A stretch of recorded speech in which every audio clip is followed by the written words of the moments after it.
Assigned భూములు హాంఫర్ట్ GO 59 కింద వాటి రెగ్యులైజ్ పెద్దల దరఖాస్తులను క్లియర్ చేసిన అధికారులు. సామాన్యులు మాత్రం ఇంకా పెండింగ్లోనే. ప్రభుత్వం మారాక వెలుగులోకి సరికొత్త కోణం. ఖాళీ స్థలాలకు కన్వేయన్స్ డీడ్స్, అంతర్గత ఉత్తర్వులు, మౌఖిక ఆదేశాలతో క్లియరెన్స్. సిటీ చుట్టూ విభిన్నమైన మార్గదర్శకాలు అమలు. వేల కోట్లు విలువైన భూములు ప్రైవేట్ పరం.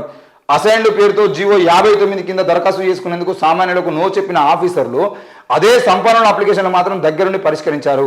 అంతర్గత ఉత్తర్వులు, మౌలిక ఆదేశాలతో వేల గజాల ఫ్లాట్లను రాసిచ్చేశారు. ఖాళీ స్థలాలకు కూడా సైతం కన్వేయన్స్ డీడ్స్ జారీ చేశారు. రాష్ట్రంలో ప్రభుత్వం మారిన తర్వాత ఈ విషయాలు వెలుగులోకి వస్తున్నాయి. దాదాపు 5 లక్షల పాస్బుక్లు కూడా కొత్తగా పుట్టించారట 10 ఏళ్లలో. మరి 5 లక్షల పాస్బుక్లు ఎవరి పేరు మీద వచ్చినాయి, ఎట్లా వచ్చినాయి, 5 లక్షల మందికి రైతు బంధులు డబ్బులు ఎట్లా పడ్డాయి, ఆ రైతు బంధుకు సంబంధించిన ఆ డబ్బులకు సంబంధించిన విషయంలో మరి వెనక్కి తీసుకుంటారా, ఏం చేస్తారు, ఎవరి బినామీల అకౌంట్లో డబ్బులు పడ్డాయి అనేది కూడా అర్థం కాని పరిస్థితి. మొత్తానికైతే అసైన్డ్ భూములకు సంబంధించిన విషయంలో అసైన్డ్ భూముల్ని రిజిస్ట్రేషన్ చేసినటువంటి పరిస్థితి లేదు. అసైన్డ్ భూములు రిజిస్ట్రేషన్ కావు అని చెప్పేసి అధికారులు ప్రజలకు చెబుతూనే మరి అదే అసైన్డ్ భూములను ఎవరైతే పెద్ద పెద్ద భూస్వాములు ఉన్నారో, ఏదైతే పెద్ద పెద్ద ఆఫీసర్ల నుండి, అధికారుల నుండి, అంటే మంత్రుల నుండి వాళ్ళకు ఏంటిది రికమెండేషన్ లెటర్లు వచ్చినాయి, వాళ్ళకు మాత్రం దగ్గరుండి అది 10 గుంటల 20 గుంటల అని కాకుండా అవసరమైతే 10 ఎకరాల భూమిని కూడా అసైన్డ్ భూమిని రిజిస్ట్రేషన్ చేసిన పరిస్థితి మనకు కనబడుతుంది. తెలంగాణ వ్యాప్తంగా బీఆర్ఎస్ తీసుకొచ్చిన ధరణి ఈ పథకం ఏదైతే ఉందో ఆ పథకంలో ఎన్నో అసైన్డ్ భూములు 100 ఎకరాలు 1000 ఎకరాలు ఈరోజు కొంతమంది పెద్దల చేతుల్లోకి వెళ్ళిపోయినట్టుగా తెలుస్తుంది.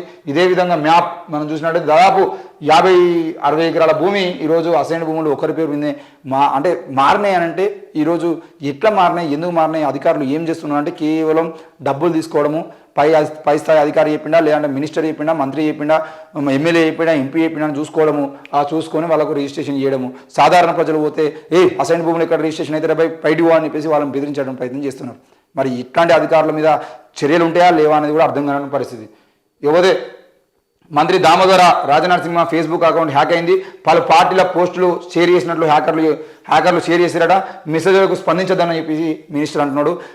కేవలం మంత్రి దామోదర రాజనరసింహ ఫేస్బుకే కాదు, ఇక రాష్ట్రంలో కానీ దేశంలో కానీ రానున్న రోజుల్లో ప్రతి ఒక్కరు ఫేస్బుక్ అకౌంట్ హ్యాక్ అయ్యేటువంటి అవకాశం ఉంటుంది. ముఖ్యంగా మీ స్నేహితులకు సంబంధించిన ఫోటో, అంటే మీ స్నేహితులు ఎవరైనా ఇప్పుడు మీ ఫేస్బుక్ లిస్టులో 5000 మంది ఉండేటువంటి అవకాశం ఉంటుంది. ఆ 5000 మందిలో ఎవరైనా హ్యాక్ అయ్యి అందులో న్యూడ్ వీడియోలు కానీ, లేదంటే చాలా పర్సనల్ వీడియోలు ఏమైనా ఉండేది ఉంటే, ముఖ్యంగా సెక్సువల్కి సంబంధించిన వీడియోలు ఏమైనా ఉండేది ఉంటే, అయ్యో వీడు ఇట్లా చేస్తున్నాడు ఏంది అనిపేసి మీరు అనుకోవాల్సిన అవసరం లేదు.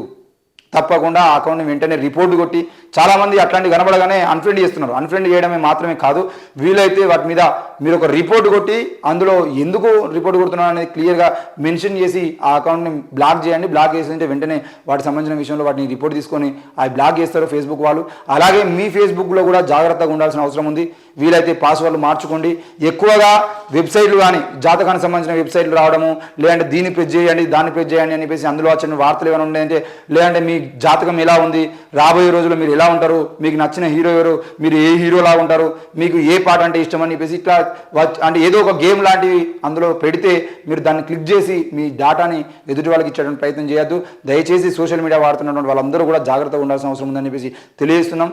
తప్పకుండా మీ అందరికీ సరైన వార్తలు తీసుకొచ్చడానికి ప్రయత్నం చేస్తాం. వాస్తవమైన వార్తలు మీ ముందు పెట్టడానికి ప్రయత్నం చేస్తాం. చూస్తూనే ఉండండి. Thank you.